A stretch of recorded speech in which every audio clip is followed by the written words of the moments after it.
Hello and welcome to today's edition of Daf Yomi. Menachot Menachot Daf 64 Amud A. Thank you for joining me. So let's dive straight in. So it says, I'll just carry on from the end of the last Amud. The Gemara rejects this comparison. From where is this conclusion reached? Perhaps Rabbi Shmuel states his ruling here. In a case of reaping 3 seah on Shabbat, where there is no degradation of consecrated items, but there is a degradation of consecrated items, and an animal will be left half flayed overnight.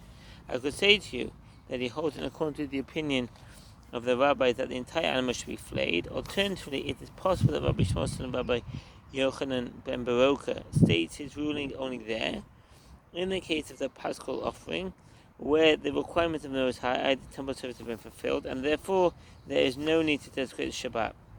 But here, where the community must bring a select tenth of an ephah, and therefore the requirements for the Most High have not been fulfilled, and it is necessary to desecrate the Shabbat, some say that he holds in accordance with the opinion of the rabbis. So what does that mean? Ema kedarabbanan sevira lei. This suggestion is difficult, as it indicates that Rabbi Shmuel and the rabbis disagree with regard to Shabbat, whereas the Mishnah states that they concur that on Shabbat the offering of a select tenth of an ephah was brought from only 3 seah of barley. According to Rashi, as explained by the Shita Mechubeses, the rabbi did not maintain that 3 seah are invariably brought on Shabbat, while they rule that the same amount is brought on Shabbat as on a weekday. Generally, this is 3 seah, but occasionally it can be 5 seah, and in such a case there is a disagreement between the rabbis and Rabbi Shmuel with regard to Shabbat. Alternatively, the Gemara's suggestion is not that Rabbi Shmuel son of Rabbi Yochanan ben Baroka agrees with the rabbis with regard to the number of seah brought on Shabbat. Rather, he agrees with them that there is no difference between the bringing of the Omer on Shabbat and on a weekday. It is therefore possible that he disagrees with Rabbi Shmuel and requires 5 seah to be brought both on Shabbat and on a weekday. Shita Mechubeses. That one reaps the same amount of barley on Shabbat as during the week. Rather, Rabbi said, Rabbi said, according to this version of the Gemara, Rabbi is retracting his initial suggestion that Rabbi Yishmael and Rabbi Yishmael son of Rabbi Yochanan ben Baroka held the same opinion. There is another version of the text that states Rabbi instead of Rabbi. The Gemara is presenting the suggestion of a different stage, Yasha Vato. There is yet another variant reading according to which Rabbi provides the previous suggestion and Rabbi offers this one. Rabbi Shmuel and Rabbi Chanina, the deputy high priest, said the same thing. As we learn in the Mishnah of Rabbi Chanina, the deputy high priest says, on Shabbat, the barley was reaped by an individual with 1 sickle and with 1 basket into which the barley was placed, and during the week it was reaped by 3 people with 3 baskets and 3 sickles. And the rabbis say, both on Shabbat and during the week, it was reaped by 3 people with 3 baskets and with 3 sickles. The Gemara explains Rabbi's comparison. Doesn't Rabbi Chanina, the deputy high priest, say there, with regard to the process of gathering the barley, that since it is possible to reap by means of 1 person, we do not exert ourselves to reap by means of 3. Here too, Rabbi Shmuel maintains that since it is possible to bring the Omer meal offering from 3 seah of barley, we do not exert ourselves on Shabbat to bring it from 5 seah. The Gemara rejects this comparison. From where is this conclusion reached? Perhaps Rabbi Shmuel states his ruling only here, because there is no greater publicity of the event achieved by using 5 seah than 3. But there, in the case of reaping the barley, where there is greater publicity of the event through the involvement of more people, one can say that he holds in accordance to the opinion of the rabbis. Alternatively, perhaps Rabbi Chanina, the deputy high priest, states his ruling only there, and whether 1 individual or 3 people reap, the rite is still being performed in its proper manner for the requirement of the Most High, but here only when 3 seah are used, and the rite is not being performed in its proper manner for the requirement of the Most High, as 5 seah are usually needed, say that he holds in accordance to the opinion of the rabbis, that on Shabbat the mitzvah is performed in the same manner as on a weekday. And the Rashi says, Rabbi Shmuel and Rabbi Yossi said the same thing, as we learned in the Mishnah in Rosh Hashanah 21b. Whether the new moon was seen clearly, but Alil, Ben Hanira, but Alil Bachulu, even if the new moon is clear, and therefore it will be seen by many, it is a mitzvah for anyone who sees the new moon and is fit to testify, to come to court and testify.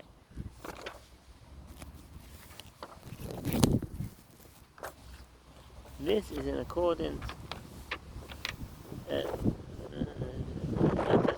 This is the case even if you must desecrate Shabbat to do so. The halacha is in accordance with the opinion of the first Tana. And the Sefer Zemanim Hilchot Kiddush HaChodesh 3:4. I've lost the place. Here. The alo clearly. This term is explained by the sage in Tractate Rosh Hashanah 21b as meaning revealed, based upon a verse in Psalms 12:7 that refers to something in clear sight of the earth by use of this word. Although the exact translation of this verse is not entirely clear, the sages certainly used the word in reference to a revealed and publicized matter, not explained in the Jerusalem Talmud, see Rashi and Sanhedrin 14b, by everyone, or whether or not it was seen clearly. One may desecrate the Shabbat in order to satisfy Rabbi's appearance. Rabbi Yossi says, if the moon was clearly seen, witnesses may not desecrate Shabbat for it, as other witnesses located near to the court would certainly testify. If these distant witnesses go to the court to testify, they will desecrate Shabbat unnecessarily. The Gemara explains Rashi's comparison. Then Rabbi Yossi say, since it is possible to receive testimony about the new moon without further witnesses, we do not exert ourselves in trouble in Shabbat. Here too, Rabbi Shmuel holds that since it is possible to bring the Oma offering from 3 seah of barley, we do not exert ourselves on Shabbat to bring it from 5 seah. The Gemara rejects this comparison, but where do you draw this conclusion? Perhaps Rabbi Shmuel states only here that 3 seah are brought on Shabbat, as there is no concern that ultimately you will cause people to stumble in the future and refrain from bringing the Oma offering. But there, in the case of witnesses testifying about the new moon, it concedes that all potential witnesses may travel on Shabbat, because if not, you will cause them to stumble in the future. Hasamanim Seisa Ata Machshilan Asalavo. The early commentators explain that everyone agrees by Torah law all witnesses coming to testify about the new moon may desecrate Shabbat in their travels for this purpose, even when the moon is clearly visible. The difference is that Rabbi Yossi holds that the sage is prohibiting traveling in such a case, whereas the rabbis maintain that the sages do not prohibit traveling, as this may cause potential witnesses to refrain from coming on another occasion when their testimony might be vital. That's an original Rosh Hashanah 21b. People say, why should you go to such trouble, as the testimony is necessary? Yet at some point they will be needed and no witnesses will come to the court. Therefore, in that case, one can say Rabbi Shmuel agrees with this reading and holds in accordance with the opinion of the rabbis. It is possible that Rabbi Yossi states his ruling only there with regard to the new moon, as this is not a requirement for the Most High, and therefore Shabbat may not be desecrated. But here, as the meal offering is a requirement for the Most High, and therefore Shabbat may be desecrated for it, some say that Rabbi Yossi holds in accordance with the opinion of the rabbis that on Shabbat the mitzvah is performed in the same manner as on a weekday. It was stated in a Beit in Sefta Pesachim 5:7, if one mistakenly slaughtered 2 communal sin offerings, e.g. the goat offerings of a festival, on a festival that occurred on Shabbat, and only one was required, Rabbi said, and some say Rabbi Ami who said, he is liable for the second, superfluous communal sin offering, but is exempt for the first. And this is a halacha even if he achieves atonement with the second offering, e.g. if the blood of the first offering was spilled after the slaughter of the second, and this is the halacha even if the first offering was found to be gaunt.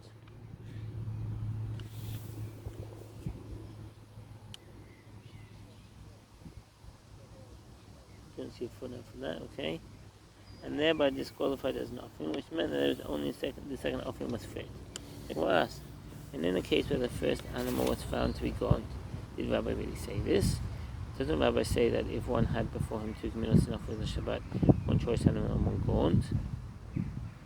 If one who is obligated to bring an offering had 2 animals, one choice and one gaunt, and mistakenly bought both of them on Shabbat, halacha depends on the order in which he sacrificed them. If he sacrificed the gaunt one first, and subsequently the choice one, he is exempt. Moreover, after he has brought the gaunt one, the court instructs him to go and bring the choice one up from Nisho. If he sacrificed the choice one first, he is liable to bring the gaunt one afterward.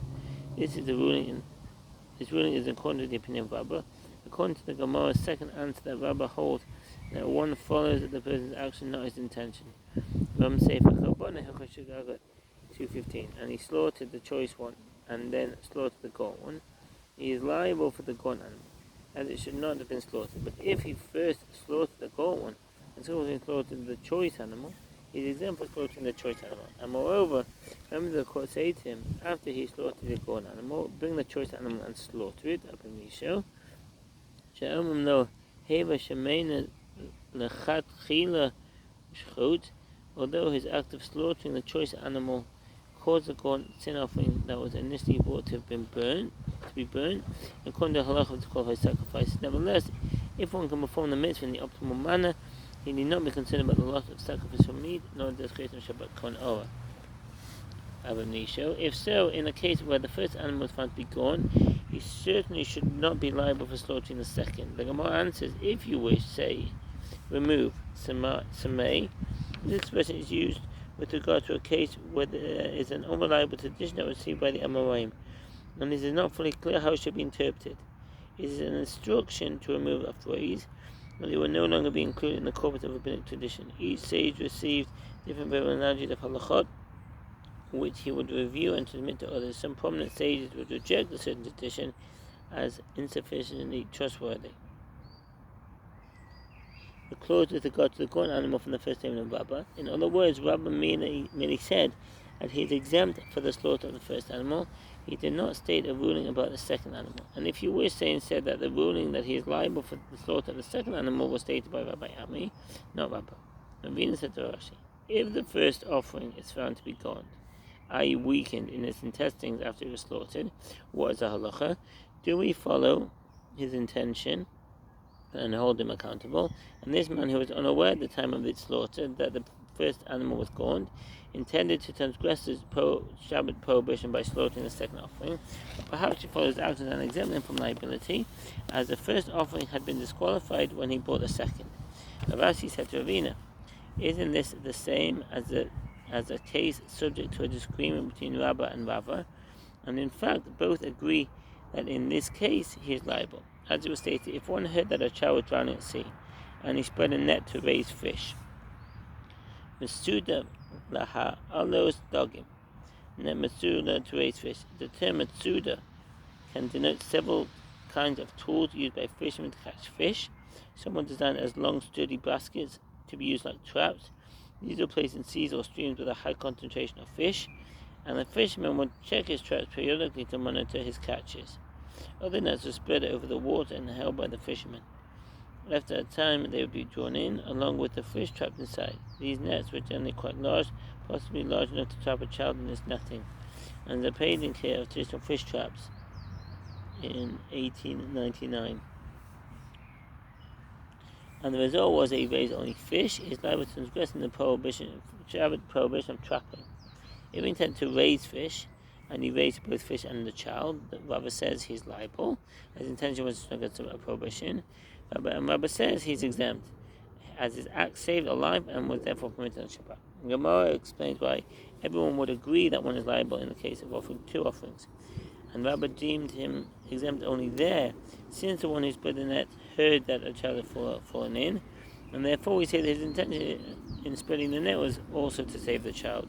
But had he not heard the child had fallen in, he would not be exempt. This is comparable to the case of two offerings, where he could not have known before his slaughter that the first animal had weak intestines.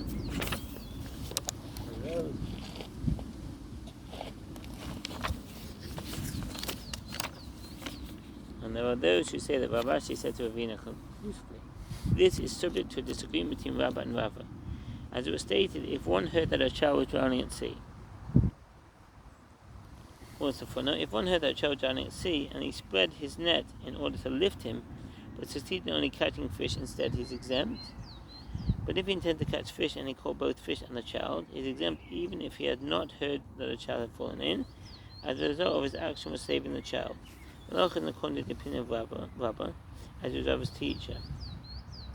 If one accepts the variant text cited in the Ravid, where the opinions of Rabbah and Rabbah are reversed, and it is Rabbah who rules that he is exempt, perhaps the Rambam ruled in accordance with the opinion of Rabbah, due to the opinion of the Halach in accordance with the opinion of a later authority. And that's the Rambam Sefer Zaman and Hilchot Shabbat 2:16 and the Maggid Mishnah there. And he spread a net to raise fish, and the result was that he raised only fish. He is liable to transgress in Shabbat prohibition of trapping. If he intended to raise fish, and he raised both fish and the child, Rabbah says he's liable, and Rabbah says he's exempt. Rav Ashi adds that Rabba did not exempt him because he heard that a child was drowning. Rather, Rabba says he exempt because one follows his actions, whereas Rabba says he's liable because one follows his intention. Consequently, the same dispute applies to the case of two offerings. The Gemara continues discussion concerning performing extra prohibited labor on Shabbat in extenuating circumstances where the desecration of Shabbat is allowed. Rabbi says, with regard to a dangerously ill person on Shabbat, whom the doctor evaluated as needing to eat one fig, an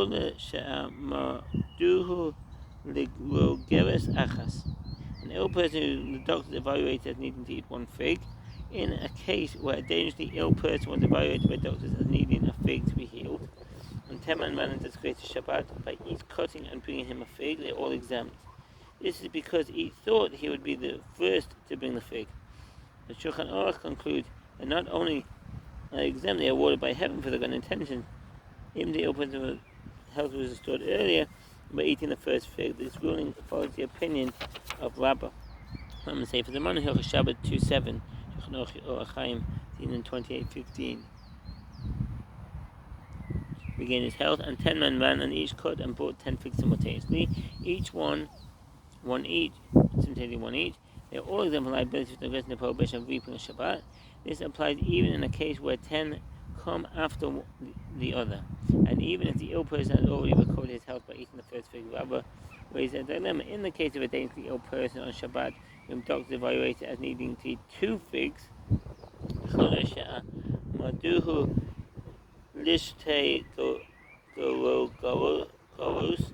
if on Shabbat there is a dangerously ill person whom the doctors evaluated he is requiring 2 figs, and the 2 figs attached to the tree by 2 stems, and 3 figs attached by 1 stem, one shall cut the stem attached to the 3 figs.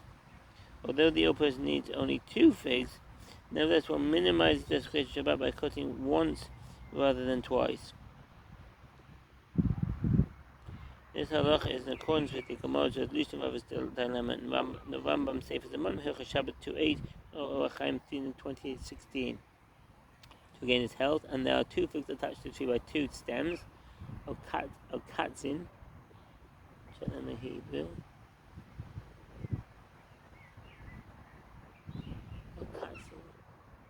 This refers to a stem, the part of a fruit that is attached to the tree.